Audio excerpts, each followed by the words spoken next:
आपको विवेक मिला है, सामने कोई अनुकूलता दिखाई दे रही, कोई भोग दिखाई दे रहा है, कोई इच्छा की पूर्ति दिखाई दे रही, तो विवेक से पहले सोचिए ये कहीं अधर्म तो नहीं है, ये जो मैं करने जा रहा हूं कहीं पाप आचरण तो नहीं है, ऐसा तो नहीं शास्त्र विरुद्ध आचरण मेरे द्वारा ये होने जा रहा है।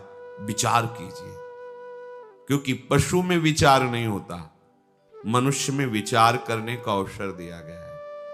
यदि आप विचार नहीं करते और भोगों में टूट पड़ते हैं तो आप और पशुओं में फिर क्या अंतर रह गया?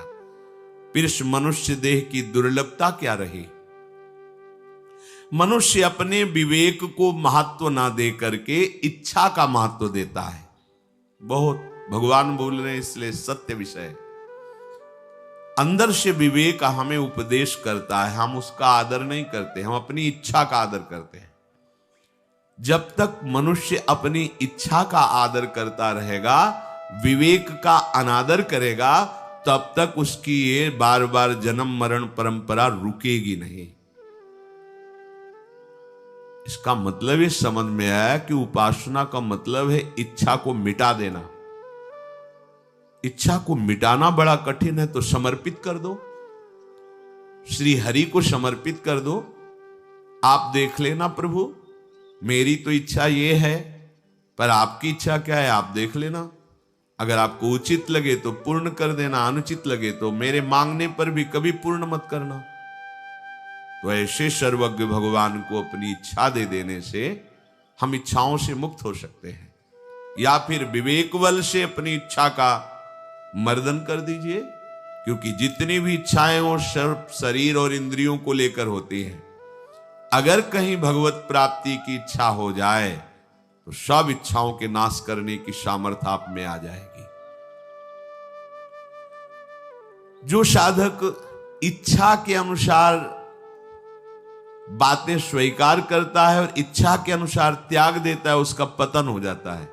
ध्यान देने योग्य बात है। हमारी इच्छा के अनुकूल गुरुजनों की बात हुई तो स्वीकृति, और इच्छा के प्रतिकूल हुई तो करके देख लेना, परिणाम में आपका स्थान निम्न कोटि का होगा। जो उच्च स्तर का भगवदी वातावरण में प्रवेश, वो आंतरिक नहीं होगा। आंतरिक प्रवेश तभी होता है अध्यात्म में जब जोई जोई प्यारो करे सोई मोहि भावे। अपनी इच्छा का ही मर्दन कर देना, ये महात्मा का स्वरूप है, चाहे वो गृहस्थ में हो चाहे विरक्त में हो। यह अध्यात्म उपासक का स्वरूप है। विनिवृत्य कामा, जो अध्यात्म नित्या है, नित्य अपने आत्म स्वरूप में स्थित होना चाहता है या भगवत प्रेम प्राप्त करना चाहता है, कोई भी सद असद इच्छा नहीं, न सद न असद, विनिवृत्त कामा। तो अपने आप देखो, इच्छा खत्म तो द्वंद्व विमुक्ता, समस्त द्वंद्वों से मुक्त हो जाता है। बिल्कुल सत्य सिद्धांत। कोई न सद इच्छा ना असद इच्छा,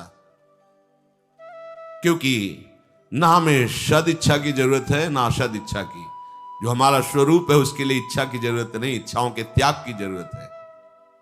ये गूढ़ रहस्य अध्यात्म का है। ऊंचाई पर पहुंचोगे तब समझ में आएगा, प्राकृतिक धरा से आप इसको नहीं समझ सकते। तो श्री भगवान कह रहे हैं कि वृत्तियां होती हैं दो तरह की, एक होती है लगाने की वृत्ति, एक होती है हटाने की वृत्ति। सब में होती है, स्वाभाविक भगवान ने रचना की।